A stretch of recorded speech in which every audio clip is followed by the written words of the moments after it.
तो दोस्तों, आपका स्वागत है मैगी चू चैनल में। अगर सब्सक्राइब ना किया हो तो कर लीजिए। एक प्यारी सी स्टोरी चालू करते हैं जहाँ पे टू नाम के एक लीडर होते हैं, टूशांशु नाम के। वह स्टूडेंट को बोलते हैं अपने शिष्य को कि तुम्हारी उम्र बहुत ज़्यादा कम है, तुम 22 साल के होने के बाद मर जाओगी, इसलिए तुम्हें मैं पहाड़ के नीचे भेज रहा हूँ और तुम्हें किसी से शादी करनी होगी। इसके बाद इस कहानी के हमारे हीरो से मिल लेते हैं जिनका नाम मिस्टर फू होता है और वो किसी काम से वापस चाइना जा रहा होता है। अब वो इधर हर किसी को देख रहा होता है, तभी उसकी नज़र हमारी हीरोइन के ऊपर पड़ती है और वो उसे देख के पहचान लेता है और सोचता है क्या बात है, मैं तो इससे एयरपोर्ट में ही मिल चुका हूँ। इधर उसे एयरपोर्ट में रोक लिया जाता है क्योंकि उसे चाकू ले जाने नहीं दे रहे होते। तो परेशान होती है कि उस चाकू का क्या करे और वो उस चाकू को छोड़ भी नहीं सकती थी। तो अपने जादू से वहाँ पे एक मैजिक यूज़ करती है कि यहाँ पे सबसे ज़्यादा पावरफुल और भरोसेमंद वाला कौन सा आदमी है जो कि लकी भी हो। तो उसे इस कहानी के हमारे हीरो फू शाओ दिखते हैं। तो सबसे पहले अपने जादू से अपनी छोटी सी कैंची को छोटी कर लेती है और फिर सीधा मिस्टर फू शाओ के पास बढ़ रही होती है। सेक्रेटरी रोक रहा होता है कि अरे लड़की दूर रहो हमारे मास्टर से। वो बोलता है मिस आप मुझसे क्या चाहती हैं। वो उसे बोलती है कि अगर तुम इस कैंची को रख लोगे थोड़े दिनों के लिए तो मैं तुम्हारी भविष्यवाणी बताने में मदद करूंगी, तुम्हारा फ्यूचर बता सकती हूँ। वो उसे बोलता है ठीक है, अगर तुम मेरा फ्यूचर बता सकती हो तो मैं सुनना चाहता हूँ और मैं तुम्हारी इस कैंची को सुरक्षित रखूंगा। वो उसका फ्यूचर देखती है और कहती है अरे ये तो बहुत ज़्यादा लकी है। बोलती तुम्हारा शादी 3 दिन के अंदर फिक्स हो जाएगा। वो कहता है अच्छा मेरा शादी 3 दिनों के अंदर फिक्स हो जाएगा। वो कहती हाँ तुम बहुत ही लकी हो। वो कहता है ठीक है फिर हम बाद में मिलते हैं। और वो दोनों ही चाइना जा रहे होते हैं लेकिन अलग अलग प्लेन से जा रहे होते हैं।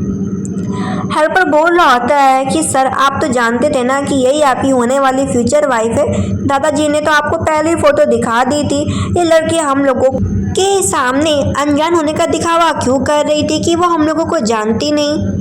इसके बाद इस कहानी के हम फू फैमिली के सेकंड मास्टर को देखते हैं जो कि अपनी होने वाली भाभी को पिकअप करने आया होता है। इधर वहाँ पे पुलिस आ जाती है कि यहाँ पे कोई एक लड़की आई है जो कि बंदूक लेके घूम रही है, वो लोगों को नुकसान पहुँचा सकती है। तो सभी की चेकिंग होगी। तब तक हमारी हीरोइन का चांस आ जाता है। उसका बक्सा इतना भारी होता है कि कोई भी उठा नहीं पा रहा होता है। ये देख के पुलिस वाले बोलते हैं कि तुम अपना बक्सा खोलो, दिखाओ उसमें ऐसा क्या है। उसका बक्सा खुलता है तो उसमें कई प्रकार की चाकू होती हैं। ये देखिए उसे पूछा जाता है कि तुम इन चाकुओं का क्या करोगे। वो बताती है कि हमारा परिवार चाकू बेचता है और ये बहुत ही पुराने जमाने की चाकू है, इस वजह से मैं इसे चाइना में बेचने के लिए आई हूँ। ये देख के पुलिस वाले बोलते हैं अच्छा। वो बोलती है कि मुझे पता है कि तुम एक लड़की को ढूंढ रहे हो जिसके हाथ में बंदूक है और बता देती है कि वो इस प्लेन में अभी बैठने वाली है, बेहतर होगा कि तुम लोग उसे पकड़ लो। फिर वो बोलती है कि हेलो मैं तुम्हारी भाभी हूँ, मेरा नाम शाओ शी है। वो कहता ओह तुम मेरी भाभी, और सोचता है पता नहीं मेरे भाई का शादी एक गांव की लड़की से क्यों करवा रहे हैं। फिर उसे उसका बक्सा मांगता और बक्सा पकड़ते नीचे गिर पड़ता और कहता है कितना भारी बक्सा है यार, इसमें पता नहीं क्या भर के लेके आई है। और जिस तैसे करके उस बक्से को उठा के अपनी स्पोर्ट कार में रखता है।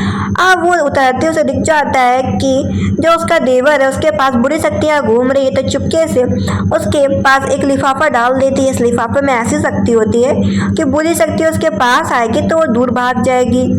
फिर बोलती है चलो ठीक है मुझे अपनी फैमिली से मिलवाने के लिए ले चलो। वो जाती है बताती है कि मैं मास्टर टू शाओजू की शिष्य, मेरा नाम साउसी है। ग्रैंडपा बोलते हैं कि हमारा फैमिली ऐसी कगार पे आ गया था कि हम लोग भिखारी बनने वाले थे, लेकिन तुम्हारे ग्रैंडफादर ने हमें रास्ता बताया, गाइड किया, जिसकी वजह से हम लोग आज यहाँ पे करोड़ों के मालिक बन बैठे। तभी मैंने वादा किया था कि मैं अपने पोते का शादी और उनकी पोती का शादी करवाऊंगा, मतलब कि तुम्हारा शादी अपने पोते फू शाओ से करवाऊंगा। और उसे वही चाकू दिखाते हैं कि इसी चाकू पे शादी तय हुई थी। वो कहती है अच्छा। फिर बताती हैं कि जो आपका छोटा पोता है ना फू मोंग, उसके ऊपर बुरी शक्तियाँ घूम रही हैं, उसे लाल गाड़ी में बिल्कुल भी बैठने ना दें। वो लाल गाड़ी खून मांग रही है। ये सुनने के बाद तो माँ परेशान हो जाती है कि डिमोनिक एनर्जी मेरे छोटे बेटे के पास घूम रही है। तब तक वहाँ पर नौकरानी से पता चलता है कि जो सेकंड मास्टर है वो अपनी लाल कलर की स्पोर्ट कार को लेके गए हैं। ये सुनने के बाद तो उसके घर वाले और भी परेशान हो जाते हैं। ये देख के शाओशी बोलते बोलते परेशान मत होइए, मैं हल निकाल लूँगी, इसे सॉल्व कर लूँगी। लेकिन माँ इतनी चिंता कर जाती है कि वो बेहोश ही हो जाती है। तब तक यहाँ पे फूशाओ भी आ जाता है। वो फूशाओ को देखती है, कहती है ओह एयरपोर्ट में मिला हुआ आदमी यही मेरा होने वाला पति है। और कहती है वाह तो कितना अच्छा, ये तो बहुत ज़्यादा लकी है। फिर सभी लोगों को सब कुछ बता रही होती है। फिर सासू माँ बताती है कि बेटा जब तुम बचपन में हमारे घर में आई थी ना, तो तुम्हें मेरे बेटे ने इतने कस के पकड़ लिया था, तभी मैंने फैसला कर लिया था कि मैं अपने बेटे का शादी तुमसे करवाऊंगी। और कहती तुम्हें याद नहीं है क्या बेटे, वो तो शाय फील कर रहा होता है और मॉम को भी मज़ा आ रहा होता है अपने बेटे की मौज लेके। और जो शाह होती है वो काफ़ी शाय फील कर रही होती है। तभी उसे पता चलता है कि छोटे भाई के बारे में कुछ पता नहीं चल रहा। तो वो कहती है मैं तुम्हारे साथ चलती हूँ, तुम्हारी मदद करूँगी। इसके बाद हमें खूबसूरत लड़के को देखते हैं जो कि बोल रही होती है कि मुझे लाल गाड़ी में बैठना पसंद है। वहाँ पे लड़के लोग बोल रहे होते हैं कि अरे लड़की हमारे पास हो, हमारे पास बैंगनी नीली हरी कलर की गाड़ियाँ हैं, वो भी स्पोर्ट कार्स। वो कहती नहीं मुझे सिर्फ लाल गाड़ियाँ पसंद है, अगर तुम्हारे पास लाल गाड़ी नहीं है तो मैं तुम्हारे साथ घूमने नहीं जाऊँगी। तब तक वहाँ पे सेकंड मास्टर फूमोंग आ जाता है। फूमोंग के दोस्त बोल रहे होते हैं कि अरे एक लड़की थी वो कहाँ चली गई। फिर उसके दोस्त लोग बताते हैं कि आज यहाँ पे कोई भी प्रोग्राम नहीं है, सभी खिलाड़ी अपने घर चले गए, तो तुम भी वापस चले जाओ। और उसके दोस्त लोग बताते हैं कि अभी यहाँ पे खूबसूरत सी लड़की थी, पता नहीं वो कहाँ चली गई। फूमोंग कहता है ठीक है, अगर कोई भी गेम नहीं हो रहा तो मैं वापस जा रहा हूँ। वो तभी अपने गाड़ी के सामने लड़की को देखता फिर डर जाता और बोलता क्या तुम पागल हो गई हो, क्या तुम मरना चाहती हो मेरी गाड़ी के सामने।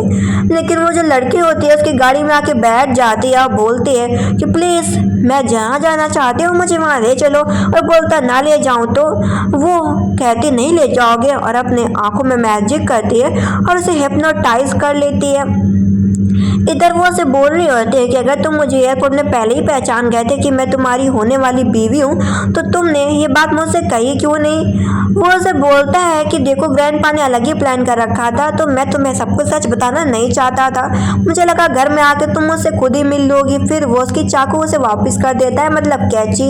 इधर वो अपने लोगों से पता कर रहा होता है कि सेकंड मास्टर कहाँ पे है। पता चलता है कि सेकंड मास्टर तो अभी है नहीं, उसके दोस्त लोग बोल रहे हैं कि सेकंड मास्टर बहुत पहले ही निकल गया है गाड़ी लेके।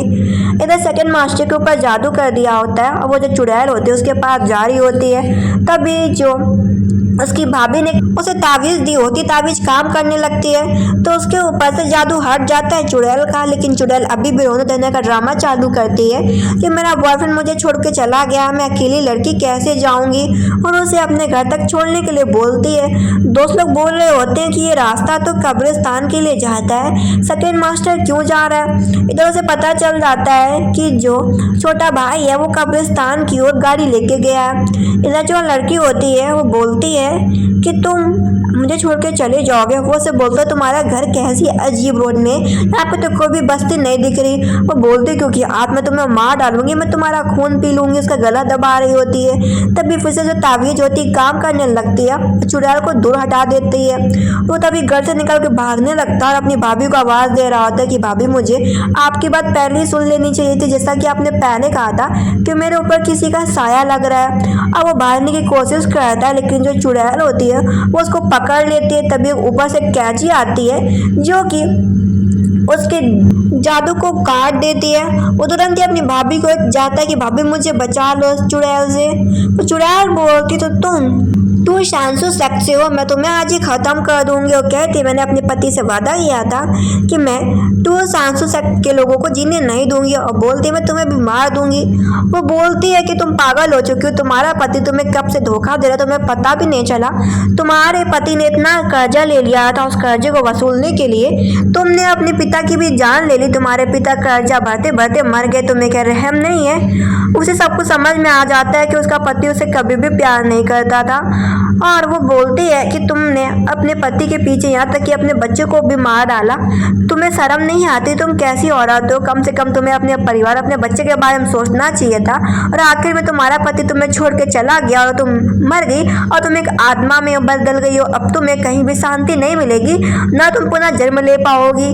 वो रोने लगती है कि प्लीज़ मेरी मदद करो, तुम तो बहुत ही अच्छी लड़की दिखती हो। वो उसे एक कैंची देती है और कहती है तुम इससे जो करना चाहो कर सकती हो, सिर्फ आधे घंटे के लिए। तो वो बोलती है कि मैं अपनी माँ से मिलना चाहती हूँ। वो उसे उसके माँ के घर ले जाती है, बोलती है तुम्हारे पास बस इतना समय जब तक ये अगरबत्ती बुझ नहीं जाती, तुम्हें जल्द से जल्द वापस आना होगा। वो जाती है और अपनी माँ से मिलती है इंसानी शरीर से, क्योंकि उसने जादू वाला कैची पकड़ रखा होता है। तो अपनी माँ से मिल लेती है, बाहर आती है और कहती है मुझे अपनी गलती का विश्वास है, और कहती है एहसास है मुझे अपनी गलती का, और मैं अपना पुनः जन्म लेना चाहती हूँ। और बोलती है बस मेरे माँ के ऊपर कर्जा है। ये देखो फुरशाह बोलता है मैं तुम्हारी माँ का जितना भी कर्जा है उसे हटाने में मदद करूंगा। इसके बाद वो एक आत्मा में बदल जाती है और उसे अगले जन्म के लिए भेज देती है। इसके बाद वो उस साहसी जादू से उसके शरीर को गायब कर देती है और उसकी शैतानी शक्ति अंदर लेती है। तो उसकी हालत खराब होने लगती है। तभी वहाँ पे मुसी पुलिसमैन को देखते हैं जो कि बोल रहा होता है लगता है तुम्हारी बीवी 22 साल से ज़्यादा जीने नहीं वाली है और बहुत ही जल्दी मर जाएगी।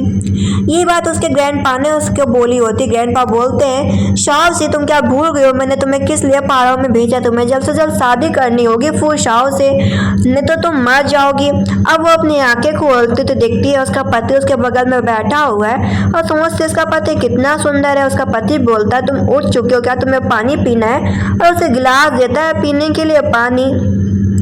और फिर उसके बारे में सोच रहा होता है। वो उसे बोलती है क्या तुम मुझसे शादी करना चाहते हो, ये जानते हुए भी कि मैं 22 साल से ज़्यादा जीने नहीं वाले, क्योंकि तो शांसु सेक्ट की लड़कियों के ऊपर यह अभिशाप मिला है, मेरे हाथ में यह फूल है। ये सुनने के बाद तो फूल शाह को उसी पुलिस वाले की याद आ जाती है जो कि उसे बोल रहा होता है कि जैसी तुम्हारी होने वाली बीवी के हाथ में 4 फूल बन जाएंगे वो मर जाएगी, तो तुम्हें जल्द से जल्द कुछ करना होगा। वो सोचता है कि अभी 4 फूल नहीं बने, अभी हाथ में एक ही फूल आया है। फैसला करता है कि वो शादी करेगा शाउसी से, और इसके बाद दोनों मैरिज सर्टिफिकेट ले लेते, दोनों शादीशुदा हो जाते हैं। इधर हम एक लड़की को देखते हैं जिसका नाम किकी होता है। किकी जा रही होती है, कोई धक्का दे देता है तो उसके कागज गिर जाते हैं। तभी वो देखती है कि अरे इस लड़की के बगल में उसका छोटा देवर वो मॉन्ग खड़ा हुआ है, और वो लड़की बोलती थैंक यू मेरी मदद करी पेपर उठाने में। तुरंत ही वो उस लड़की का भविष्य देखती है, जब उसे पता चल जाता है कि ये उसके देवर की होने वाली बीवी बनने वाली है, मतलब कि उसका देवर बहुत ही जल्दी शादी कर लेगा ऐसी लड़की से। और कहती मुझे उम्मीद नहीं थी। इसके बाद उसका पति बोलता चलो घर चलते हैं। इधर हम सीन देखते ग्रैंडपा को और मॉम को देखते हैं, जहाँ पे उन्हें अपने छोटे बेटे से पता चलता है कि शाओशु को एक बीमारी है, मतलब कि वो 22 के होने के बाद ही तुरंत ही मर जाएगी। और ये सारी बातें शाओशी भी सुन लेती है, जहाँ पे फूमंग बोल रहा होता है कि आप भाई का शादी उस लड़की के साथ मत करो। तब यहाँ पे शाओशी आती है, जहाँ पे ग्रैंडपा बोलते हैं कि कुछ भी हो जाए लेकिन फू शाओ का शादी शाओशी के साथ होगा। मैंने ये बात उसके ग्रैंडफादर से किया था, और वह अपने छोटे पोते को पीट रहे होते कि तुमने ऐसा बोला कैसे कि शादी मत करो, और उसे पीट रहे होते हैं। इसके बाद फू शाओ बताता है कि उसने शाओशी के साथ मैरिज सर्टिफिकेट ले लिया है। मॉम बोलती है मैं तो बहुत ही खुश हूँ। मॉम बताती है कि तुम अभी क्या ढूंढना चाहती हो। वो बोलती है कि मैं मिस्टर गुओ को ढूंढना चाहती हूँ। मॉम बोलती है अरे वो तो मेरी दोस्त है, वो मेरी दोस्त के पति भी हैं। और फ़ोन करती है कि मिसेस गुओ मैं तुमसे मिलना चाहती हूँ। इसके बाद अगले दिन का हम सीन देखते हैं, मिस्टर गुओ मिलने के लिए आते हैं फू फैमिली में। इधर वो ग्रैंडपा के साथ गेम खेल रही होती है और ग्रैंडपा बार बार हार रहे होते हैं। मिस्टर गुओ इतने घमंडी होते हैं कि वो उससे खुद बात नहीं करते बल्कि अपने सर्वेंट से बात करने के लिए बोलते हैं, और वो जो भी प्रॉपर्टी देख रही होती है वो बोल रहे होते हैं ये बिक गई वो बिक गई। फिर गुस्से में आके बोलते हैं कि तुम जैसी गांव की लड़की सच में अपने आप को मेरे परिवार की बीवी समझती हो। तब तक वहाँ पे उसका पति आ जाता है कि तुम्हें जो भी खरीदना है मैं तुम्हारे लिए खरीदूंगा, लेकिन बोलती मैं जो भी खरीदना चाहती हूँ उसके लिए मेरा पति पैसे नहीं देगा, क्योंकि हम लोगों ने मिस्टर गू के ऊपर बहुत सारा उपकार कर रखा है। एक बार तुम बहुत ही बुरी हालत में थे, तुम्हारी शरीर की हड्डी भी टूट चुकी थी, तो फू परिवार ने तुम्हारा मदद किया था, ये मत भूलो। और कहती है कि तुम्हें मेरी मदद करनी होगी, तुम्हें मुझे ये घर फ्री में देना होगा। वो बोलता है कि मैं ऐसा नहीं कर सकता, क्योंकि अगर मैंने ऐसा किया तो मेरी बीवी मुझे तलाक दे देगी, वो मुझे मना करेगी, मैं ऐसा नहीं कर सकता। वो मिस्टर गुओ का भविष्य देखती है, बोलती है कि जो तुम्हारे घर में तुम्हारी बीवी बन के रह रही है वो तुम्हारी असली बीवी है ही नहीं, उसकी जगह कोई और औरत तुम्हारे घर में रह रही है। वो बोलती क्या तुम्हारी बीवी अजीब सा व्यवहार कर रही है? वो बोलता हाँ, वो थोड़े दिनों से, 1 महीने से वो बहुत ही मिस्टीरियस सी लग रही है। मुझे भी ऐसा लग रहा था, मुझे क्या करना चाहिए? वो कहती है मैं खुद देख लूँगी। इधर मिसेस गो मिलने के लिए आई होती हैं और मिसेस गो का नाम शूशू होता है। इधर हम शाओ की माम को देखते हैं, सासू माँ को, जो कि बता रही होती है कि मेरी बहू भविष्यवाणी देख लेती है। ये सुनने के बाद तो सूसू मैडम फू को अपने घर आने के लिए बोलती हैं बहाने से। इसके बाद हम सीन देखते हैं, वो कमरे में जाती है तो उसका पति उसे खींच लेता है कमरे में। इधर मैडम फू बोल रही होती हैं कि बेटे फूशाओ ब्रेकफास्ट बन गया, बाहर आके खा लेना। इधर फूशाओ बोलता है ठीक है माँ मैं आ रहा हूँ। इधर वो बोल रहा होता है कि क्या हो गया, तुम मुझे ऐसे क्यों देख रही हो? वो बोल रही होती तुम बहुत ही ज़्यादा गोरे हो, तुम्हारी बॉडी बहुत ही अच्छी है। वो कहता है क्या सच में मेरी बॉडी अच्छी है? फिर बोलता है हम लोग पति पत्नी है, और बोलता है कि कहाँ से लेके कहाँ तक मेरी बॉडी अच्छी है, और उसका हाथ अपनी बॉडी में टच करवा रहा होता है। इसके बाद वो उसके क्लोज आ रहा होता है और उसे किस करने जा ही रहा होता है। तभी वो नोटिस करता है कि पता नहीं उसकी बीवी शाओशी के नाक से खून आ रहा है, और उसके बाद उसे बैठालता है। वो सोचती है कि अरे उसका कितना खूबसूरत हस्बैंड है। फिर अपने हस्बैंड को बताती है कि अपनी माँ से बोलो कि वो मिसेस गो से थोड़े दिन के लिए दूर रहे। वो कहता ओके मैं समझ गया। पता चलता है छोटे भाई से कि जो मदर है वो मैडम मोमो से मिलने के लिए गए हैं। ये सुनने के बाद तो तुरंत ही तीनों जा रहे होते हैं अपनी माँ को ढूंढने के लिए।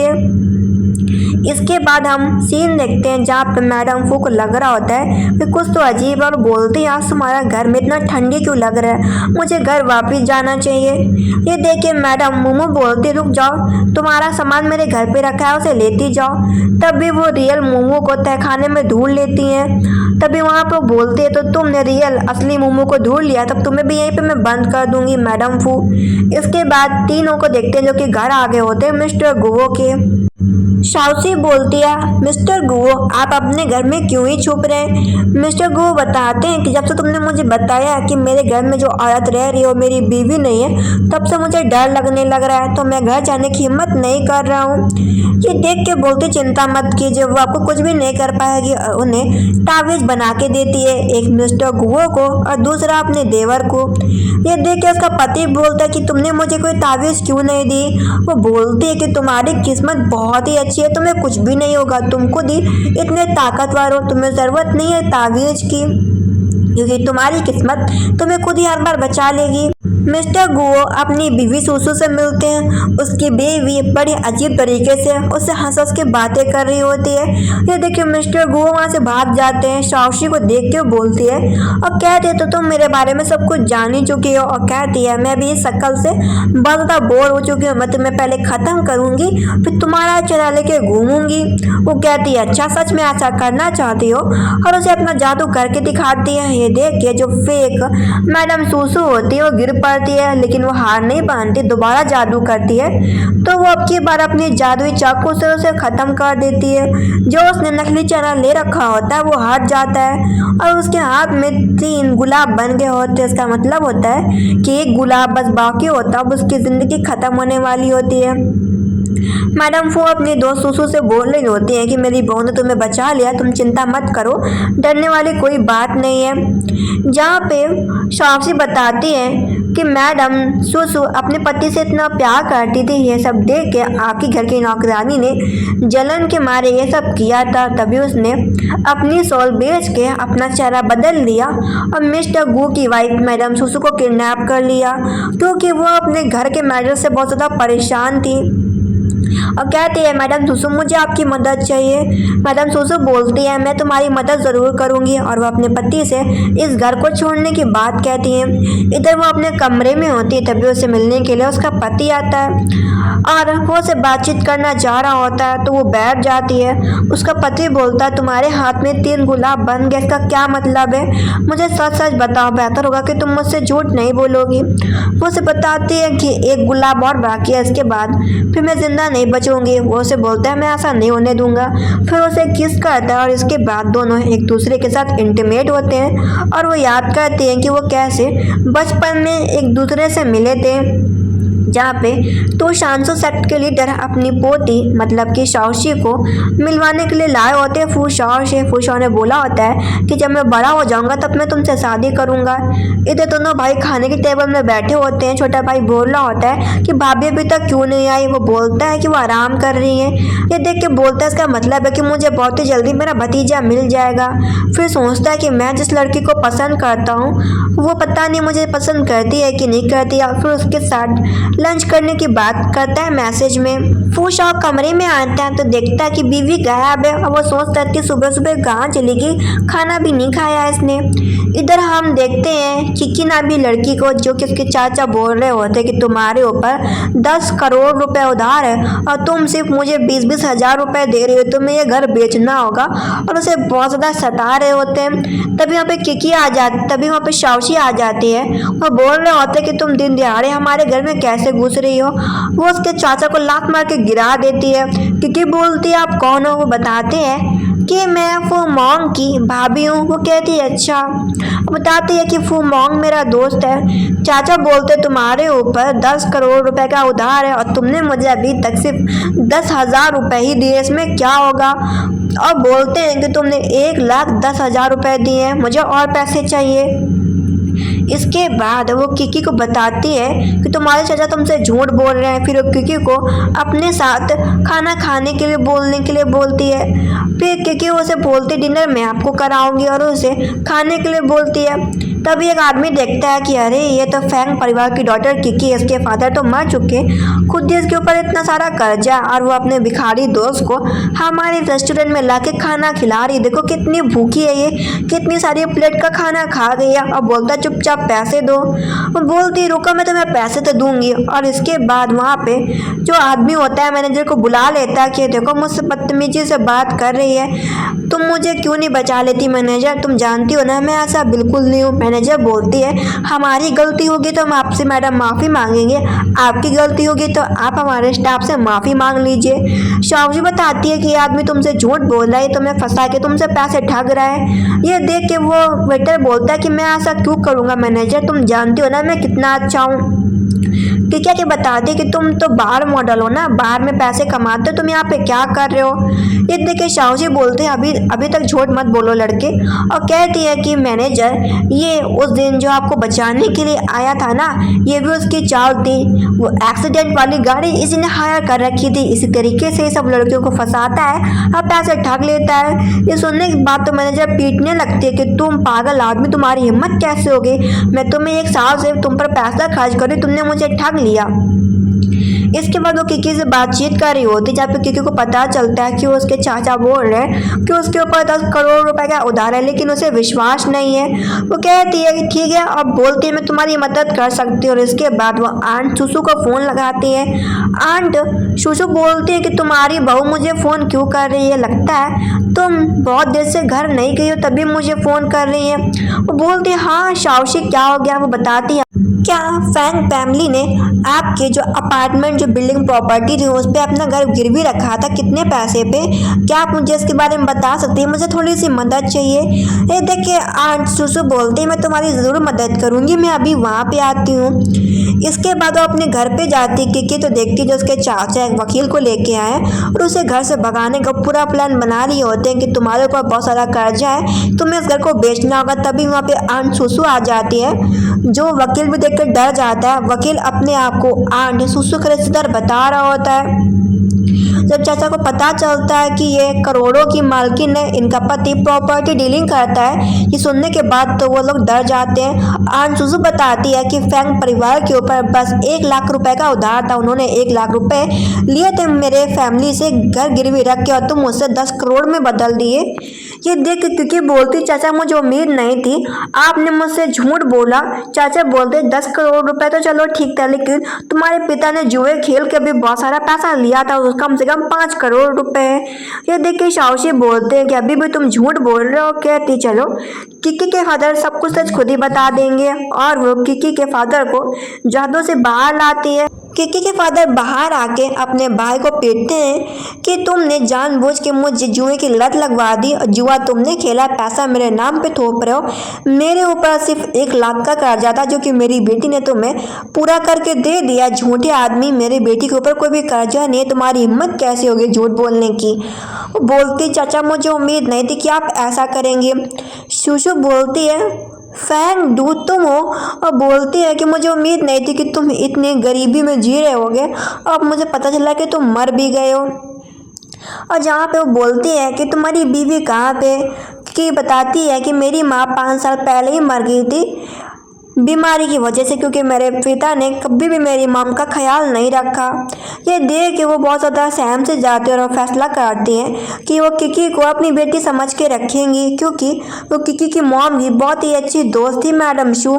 इधर फादर का टाइम होता है तो उसके फादर चले जाते हैं। अब वो घर पे होती है, यहाँ पे मिस्टर फूसा बता रहे होते हैं कि मैडम शू की और मिस्टर गू की कोई भी बच्चा नहीं है तो वो किकी को अपनी बेटी की तरीके पालेंगे। वो बताती है अपने पति को कि आगे चल के किकी तुम्हारे छोटे भाई की बीवी बनेगी।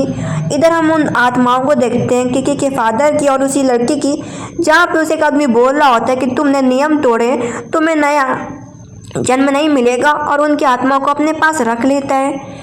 इसके बाद अगले दिन का हम सीन देखते हैं जहाँ पे शाउसी के हाथ में पूरे 3 फूल बन चुके होते हैं, तो उसे लगता है कि उसके परिवार वाले परेशान होंगे, तो उस फूल को गायब कर लेती है। जहाँ पे मिस्टर फूल शाह अपनी बीवी को पहाड़ों ले जाने वाले थे उसके गुरु जीसस से मिलवाने के लिए, और ताकि वो अपने लोगों को शादी में बुला सके। इसके बाद वो पहाड़ों पे जाती है जहाँ पे वो अपने भाइयों से मिलती है। वो अपने भाइयों को बताती है कि वो उसका पति होने वाला। ये देखिए उसके भाई बोलते हैं कि तुम्हारे पति में ऐसा क्या खास है। वो बोलती है सुंदर है, अमीर है, और एक तो उसका लक बहुत ज़्यादा अच्छा है। वो लोग अपने जादू से देखते हैं कि उसका पति बहुत ज़्यादा लकी है, मतलब कि 100 में 100। इधर पुलिस वाला घर पे आता है जहाँ पे बोलता है कि शाओशी कहाँ पे। ग्रैंडफादर बताते हैं कि शाओशी गई है अपने पहाड़ों पे अपने दादाजी से मिलने के लिए। वो उसके हाथ में फूल के बारे में पूछता तो पता चलता है कि उसके हाथ के फूल गायब हो चुके हैं। यही बात उसका देवर फू मोंग भी बोलता है कि उसकी भाभी के हाथ में जो फूल थे वो गायब हो चुके हैं। ये सुनने के बाद तो पुलिस वाला परेशान होता है। इधर वो अपने सारे पूर्वजों को प्रणाम करती है अपने पति के साथ मिलके। तभी वो बाहर आती है, उसे पता चलता है कि उसके भाइयों को किडनैप कर लिया गया है, और वो उसी जगह में पहुंचती तो देखती है उसके भाई बेहोश है, तो वो जादू से उन्हें जगा रही होती है। तभी वहाँ पे एक इविल स्पिरिट का बंदा आ जाता है जो कि बोल रहा होता है कि तुम शांशु शक्ति की पोती हो, तुम्हें श्राप मिला है कि तुम 22 के बाद जी नहीं सकोगी। ऐसा कैसे हो सकता है। वो अपने जादू का उपयोग करता है और देखता है कि उसके हाथ में फूल है और कहता है मुझे भी उम्मीद थी। और उसके बाद उसके मरने का समय आ जाता है। यहाँ पे उसका पति बोलता है कि तुमने कहा था कि तुम्हारे हाथ से फूल चले गए, ये फूल तुम्हारे हाथ पे क्या करे, तुमने मुझसे झूठ बोला। इसके बाद वो मर जाती है। वो अपनी आंखें खोलती है तो उसके सामने उसके पूर्वज होते हैं। वो बोलते माफ़ करना दादाजी, मैं अपनी ज़िंदगी नहीं बढ़ा पाई। उसके दादाजी बोलते हैं ये ज़िंदगी तुम्हारे हाथ में नहीं बल्कि तुम्हारे पति के हाथ में है, वो चाहे तो तुम्हें बचा सकता है।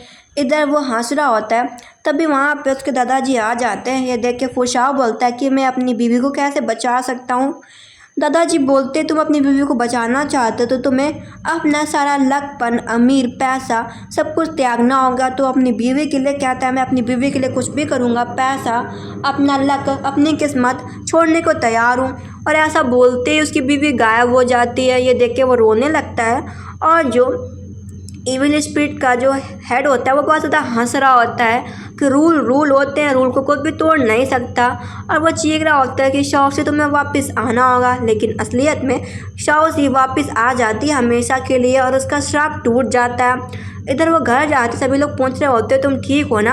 वो कहती हाँ मैं तो ठीक हूँ, क्योंकि उसकी तबीयत थोड़ी ठीक नहीं होती और पता चलता है कि वो प्रेग्नेंट है। सासू माँ देख रही होती है कि उनका बेटा कैसे अपनी बीवी का ख्याल रख रहा है। उसका पति बोलता है कि तुम घर पे कोई भी काम मत करना, ना तुम बाहर जाना। वो कहती है मैं ठीक हूँ। और इधर जो उनका छोटा देवर होता है फू मंग, वो किकी के साथ हमेशा के लिए आ गया होता है, मतलब कि वो अब किकी के साथ शादी करेगा। किकी फू मंग एक साथ हो जाते हैं और इधर शाओशी और फू शाओ भी साथ हो जाते हैं। इनकी फैमिली कंप्लीट होती है और ड्रामा भी ख़त्म हो जाता है। Thank you guys.